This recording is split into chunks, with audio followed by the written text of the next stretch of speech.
যারা করো তারা নিশ্চয়ই জানো।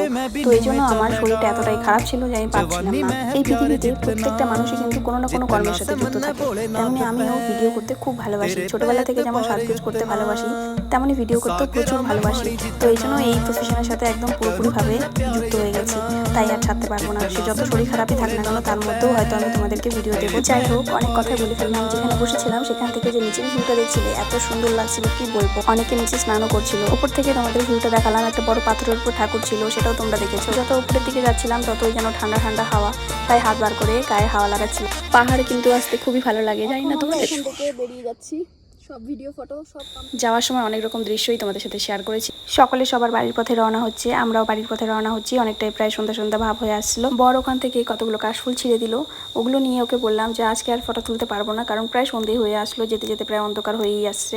তো বাড়িতে নিয়ে যাব, বাড়িতে গিয়ে কালকে না হয় একটা অন্য কোনো ভিডিও শ্যুট করবো।